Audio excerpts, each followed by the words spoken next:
Mukhang nasa mood nga ngayon si Chong dahil pasayaw-sayaw pa, sinasabayan niya ako sa kalokohan ko. At dahil ngay wala siyang overtime, nagaya siya sa steakhouse para doon kami mag-dinner ngayong gabi. Ang tara, may pa-dinner, di ba? Pwede naman hapunan. Anyways, ganoon talaga ang life, kaya sinasamantala ko kasi minsan lang tumagaya eh. Once in a blue moon nga, ika nga. And nandito na nga kami ngayon sa steakhouse dito sa Shinfeng.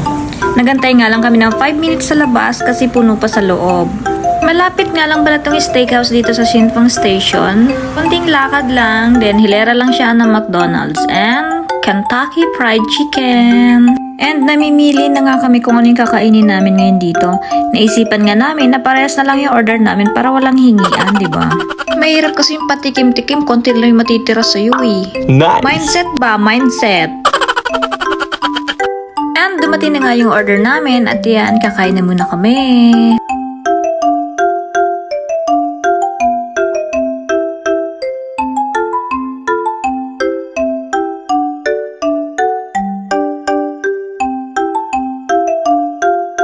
And after namin kumain, naisipan nga namin pumunta sa Old Huku Street dahil nga naku-curious ako kung ano nga bang meron doon. Kasi nakikita ko sa mga pictures, sa mga post na sobrang ganda ng ambience doon. Mukhang inaabot na naman tong kasama ko oh. Ang hirap isama to sa mga video kasi puro kalokohan ang pinagagawa. Ito nga pala yung labas ng steakhouse, yan.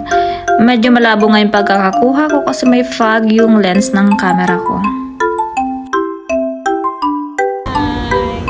Hindi ko na nga alam kung anong nangyayari dito sa kasama ko. Tingnan nyo naman yung mata, may patirik-tirik. Ano yan? Iba na naman sa isip mo, ano?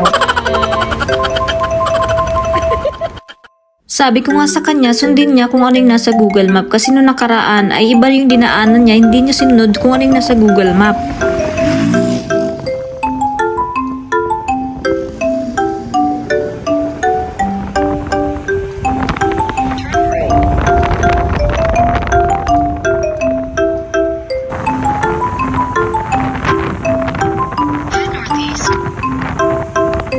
And sa part na to ay malapit na nga kami sa pupuntahan namin, around 4 minutes na lang nandun na kami sa location.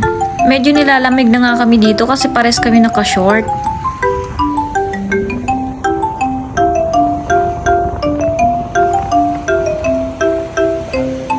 And finally, nandito na nga kami sa Old Huku Street. So ito nga pala yung itsura pala sa gabi, walang katao-tao. Siguro maganda dito pumunta pag hapon kasi maraming nagtitinda at maraming pagkain mabibili. Naasar nga ako ng boyfriend ko kasi ito pala yung gustong-gusto kong puntahan wala namang katao-tao.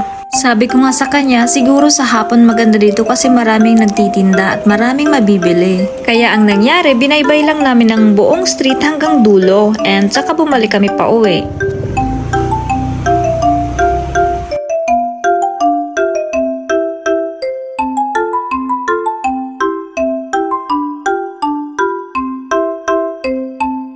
Ayan nga't pabalik na kami. Maganda naman yung lugar kaso nga lang walang tao. Sararado na yung mga tindahan.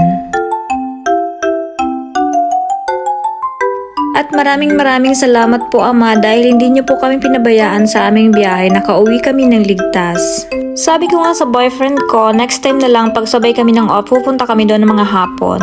Magkaiba kasi kami ng rest day and ako kasi 4-2, siya naman ay 6-1. Bibihira lang kami magkasabay ng rest day, siya kasi tuwing Sunday lang rest day niya.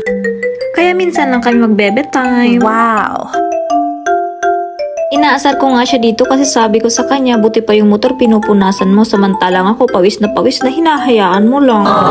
Kaya pinapili ko siya, ako o yung motor. Oh my God! Sa wakas natapos na siya sa motor niya. Kanina pa kasing kuti-kuti eh. Pinunasan na nga, tinakloban pa, sana all na lang talaga. Kahit kailan talaga loko-loko to. And that's it for today's video. Thank you for watching guys. God bless.